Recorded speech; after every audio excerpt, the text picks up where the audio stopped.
आगे बढ़ेंगे, question number 4 देखिएगा। According to Lev Vygotsky, when teachers make adjustment in the support extended to the child according to the child's current level of performance, it is referred to as। यानी एक बच्चा है, मान लीजिए शौर्य है ना, शौर्य को किसी एक पर्टिकुलर तरह के सवाल में होती है दिक्कत, या आपको पता है कि शौर्य को ये वाला सवाल तो आता है, जोड़ घटाना सीख चुका है, अब गुणा और भाग सिखाना है, तो आपको पता है कि ये गुणा करते समय यानी मल्टीप्लिकेशन में स्ट्रगल करेगा शौर्य, तो आप क्या करेंगे, उस वहीं पे उसको हेल्प देंगे कि इस तरह के सवाल कराने हैं, फिर इजी टू डिफिकल्ट कराने हैं, जो करंट लेवल है बच्चे का उस पे सपोर्ट देना है ताकि वो और आगे बढ़ सके।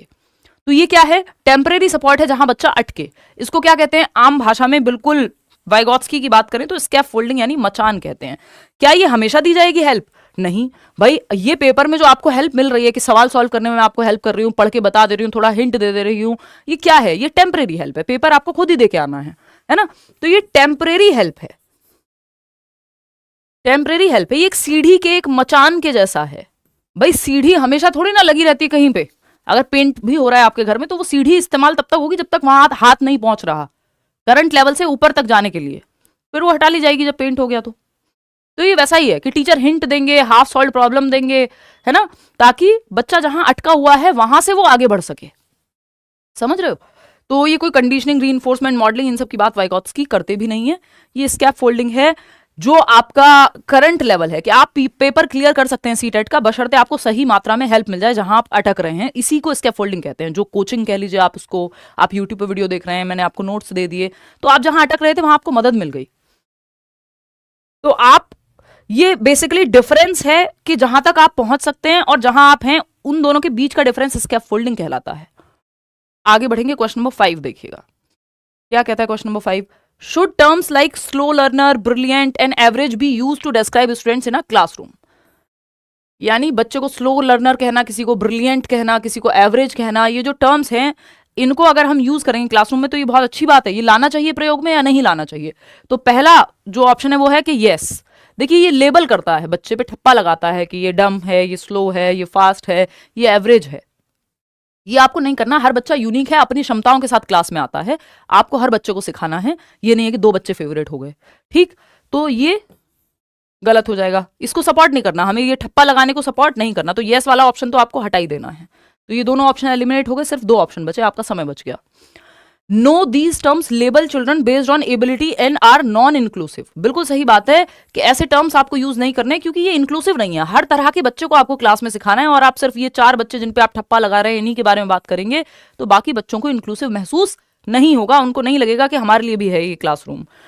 No these categories are not sufficient, ये कह रहे हैं कि और कैटेगरी ऐड कर लो, इतनी इनफ नहीं है, इसमें तो आप डम भी ऐड करो, इसमें तो आप ये भी ऐड करो, वो भी ऐड करो, वो एकदम फालतू की बात है कि इडियट भी होनी चाहिए, कैटेगरी तो बहुत सारी होनी चाहिए। कैटेगराइज नहीं करना है या ठप्पा नहीं लगाना है बच्चे पे, आपको हर बच्चे को सिखाना है, इंक्लूसिविटी होनी चाहिए लैंग्वेज में।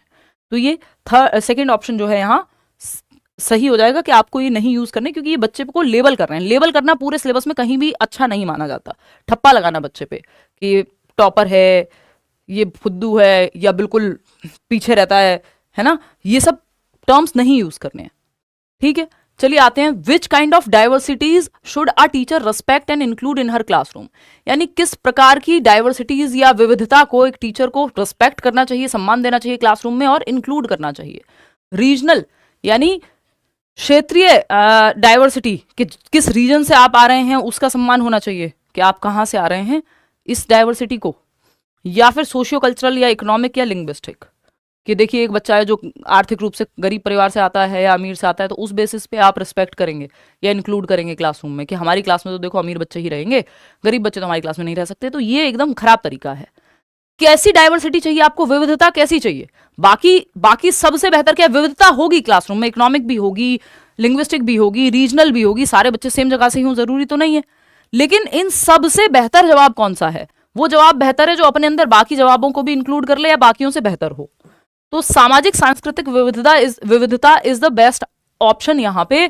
क्यों? क्योंकि सोशियो कल्चरल में रीजनल डाइवर्सिटी भी हो सकती है, इकोनॉमिक डाइवर्सिटी भी हो सकती है, लिंग्विस्टिक डाइवर्सिटी भी हो सकती है, और सोशियो कल्चरल डाइवर्सिटी बेटर होती है क्योंकि बच्चे एक दूसरे से बहुत कुछ सीखेंगे, अलग अलग त्योहार मनाना सीखेंगे, अलग अलग खाने पीने, पहनावा, भाषा, ये सब आ जाएगा। तो विविधता यानी एक दूसरे के साथ डिफरेंसेस के बावजूद रहना सीखेंगे। ये नहीं है कि तुम फलानी जाति समूह धर्म से आते हो तो तुमसे तो हम बात नहीं करेंगे, हम तो अपनी जाति वालों से ही दोस्ती करेंगे, अपने धर्म वालों से ही दोस्ती करेंगे, जो हमारी भाषा बोलते हैं उन्हीं से बात करेंगे।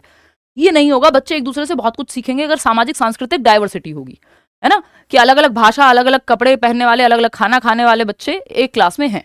बात सही है। तो second option is the right answer over here. अगर आगे बढ़ेंगे, क्वेश्चन नंबर 7 देखिएगा। जीन पियाजे and Lev Vygotsky have shifted the understanding of learning as a dash process to a dash process. यानी अब आपको देखना पहले क्या लिखा है पियाजे, अगर उल्टा लिखा होता तो जवाब बदल जाता।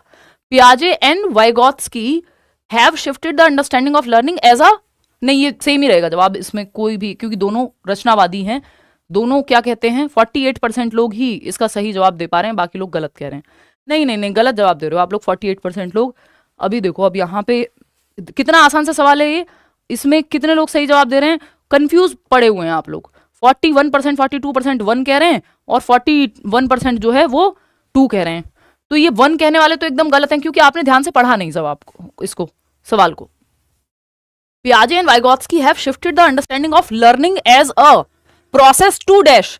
किससे किसकी तरफ शिफ्ट हुआ है? जैसे हम कहते हैं नेशनल एजुकेशन पॉलिसी समेटिव से फॉर्मेटिव की तरफ शिफ्ट करती है, ऐसे ही यहां पे पैसिव से एक्टिव की तरफ पियाजे और वाइगोत्स्की लर्निंग के पर्सपेक्टिव को शिफ्ट कर रहे हैं। आपने उल्टा देख लिया, बस पियाजे लिखा है, एक्टिव देख लो, खत्म। भाई सवाल को पढ़ना भी जरूरी है, नहीं तो ऐसी ही गड़बड़ होगी। फिर देखने में कितना आसान सा सवाल था। तो सीखने की समझ को निष्क्रिय प्रक्रिया से सक्रिय प्रक्रिया की ओर आप लेकर के जा रहे हैं। पियाजे और वाइगोत्स्की की अगर आप बात मान रहे हैं कि पहले बच्चे पैसिव थे, उनको मैकेनिकली रट्टे लगवा रहे थे, पियाजे और वाइगोत्स्की क्या कह रहे हैं कि इनको सक्रिय बनाओ, बच्चों को एक्टिव बनाओ। तो पैसिव से एक्टिव की तरफ लेकर के जा रहे हैं। तो सवाल पढ़ो तो सही ठीक से, पैसिव टू एक्टिव, ये नहीं कि बस एक्टिव देखा तो बढ़िया। भाई 2 जगह पैसिव एक्टिव लिखा हुआ है, क्या करोगे फिर? ठीक है ना। तो सवाल पढ़ के समझना बहुत जरूरी है। तो यहां पे क्लियर है कि जीन पियाजे और लेव वाइगोत्स्की ने सीखने की समझ को निष्क्रिय से सक्रिय की ओर लेके जाने की बात कही है, क्योंकि यहां पे दोनों को एक तरह से यूज किया है। अगर ये सवाल, जैसे मैं शुरू में कह रही थी, अगर वैसे लिखा होता, मैं तो आपको टेस्ट कर रही थी कि पियाजे और वाइगोत्स्की के बारे में अलग अलग पूछ रहा होता, तब बात अलग हो जाती और तब ऑप्शन भी अलग हो जाते। इन ऑप्शंस पे पियाजे और वाइगोत्स्की को साथ रखा गया क्योंकि रचनावादी हैं, दोनों बच्चे को एक्टिव रखने की बात करते हैं। ये बात कॉमन है, चाहे पियाजे हो चाहे वाइगोत्स्की हो, बच्चा एक्टिव रहेगा दोनों के केस में। समझ रहे हो? तो पैसिव से एक्टिव की तरफ, क्योंकि रचनावादी कंस्ट्रक्टिविस्ट हैं दोनों। क्वेश्चन नंबर 8 देखिएगा। A teacher can identify creative children in her class by, यानी रचनावादी बच्चों को कैसे आप पहचानोगे क्लास में? क्रिएटिव मतलब कुछ नया, कुछ आउट ऑफ द बॉक्स, कुछ नया नोवल आइडियाज जो लाते हों, कुछ हटके सोचते हों लीक से। तो आउट ऑफ द बॉक्स बच्चे जो सोचते हैं, डाइवर्जेंट थिंकर्स हैं, क्रिएटिविटी कुछ नया सोचते हैं, उनको पहचानने का क्या तरीका है? इन 4 ऑप्शंस में से एक आपको फटाक से चूज करना है। पहला है देयर एबिलिटी टू थिंक कन्वर्जेंटली, यानी उनकी अभिसारी सोच की क्षमता। कन्वर्जेंटली, ये जो है आपका कन्वर्जेंटली सोचना बिल्कुल उल्टा है क्रिएटिविटी के। अगर आप अभिसारी चिंतन करते हैं तो आप क्रिएटिव नहीं हो पाएंगे, है ना। इसमें इंटेलिजेंस लगती है कि 4 में से एक ऑप्शन चूज कर लिया, ये कन्वर्जेंट थिंकिंग है, सिकुड़ती हुई। डाइवर्जेंट थिंकिंग में आप दिशाओं में सोचते हैं, तो डीसी साथ चलता है, सीसी नहीं। जॉय पॉल गिलफर्ड कहते हैं कि डाइवर्जेंट थिंकिंग यानी अपसारी चिंतन, दिशाओं में सोचना जो है वो रचनात्मकता के साथ जुड़ा हुआ है, और कन्वर्जेंट थिंकिंग के साथ जो है आपका क्या कहते हैं, क्रिएटिविटी नहीं, इंटेलिजेंस जुड़ी हुई है कि 4 में से एक सही ऑप्शन पहचानना है, इसमें कन्वर्जेंट थिंकिंग लगेगी। इसमें अभिसारी चिंतन लगेगा, सिकुड़ना है, मतलब मल्टीपल ऑप्शन से एक ऑप्शन पे आना, सही ऑप्शन चूज करना, कन्वर्जेंट थिंकिंग है। एक विचार से, एक प्रॉब्लम से कई दिशाओं में सोच पाना, वो डाइवर्जेंट थिंकिंग है। जब आप दिशाओं में सोचते हैं तब कुछ नया निकल के आता है कि ये भी हो सकता है, वो भी हो सकता है। ठीक, तो डीसी यानी डाइवर्जेंट थिंकिंग और क्रिएटिविटी साथ जाते हैं, क्रिएटिविटी और कन्वर्जेंट थिंकिंग साथ नहीं जाते। तो मैं ये बहुत बार कहती हूँ कि डीसी साथ चलता है, सीसी नहीं। ठीक है। देयर पॉपुलैरिटी अमॉन्ग पीयर्स, बच्चे कितने पॉपुलर हैं बाकी बच्चों के बीच, तो इनको पॉपुलर किड्स कहते हैं। जरूरी नहीं है जो बच्चे पॉपुलर हो स्कूल में वो बहुत क्रिएटिव भी हों, है ना। Their innovative style of thinking, यानी कुछ मौलिकता, कुछ अलग तरह से सोचते हैं। हाँ, ये बात तो सही है कि कुछ इनोवेटिव सोचते हैं, कुछ डिफरेंट सोचते हैं, कुछ लीक से हटके सोचते हैं, आउट ऑफ द बॉक्स सोचते हैं, ओरिजिनल थिंकिंग रखते हैं, ये बात सही है। Their selection of simple and recall based task, तो याद रखना किसी चीज को, इसमें कोई क्रिएटिविटी नहीं लगती, इसमें मेमोरी लगती है, और वो इंटेलिजेंस का पार्ट है, कोई ऐसा नहीं है। इंटेलिजेंस या फिर ये कह लीजिए कॉग्निशन का पार्ट है, उसमें कोई बहुत नई क्रिएटिविटी नहीं लगी। क्रिएटिविटी के 4 एलिमेंट हैं, फ्लुएंसी, फ्लेक्सिबिलिटी, ओरिजिनलिटी और इलेबोरेशन, इस पे चर्चा किसी और दिन करेंगे, किसी और सवाल पे। लेकिन इसका मतलब है फ्लुएंसी मतलब बहुत सारे विचार आपको आते हो, एक समस्या है 50 सॉल्यूशन है। फ्लेक्सिबिलिटी, एक तरीका काम नहीं किया दूसरा, दूसरा नहीं तो तीसरा, लचीलापन जिसको कहते हैं। ओरिजिनलिटी, कुछ नया सोचना, कुछ नोवल, कुछ इनोवेटिव सोचना। और इलेबोरेशन यानी उस पर और एक्सपेंड कर पाना उस आइडिया पे। ठीक है ना? पढ़ लो कृष्णा चुपचाप से, इन सब चीजों में दिमाग है। क्या नहीं मेरे भाई से शादी कर लीजिए, काम तो कुछ बचा नहीं मुझे जीवन में, यही रह गया है बस। अब सबके भाई बहनों को पकड़ के यही सब सोचूं हैं?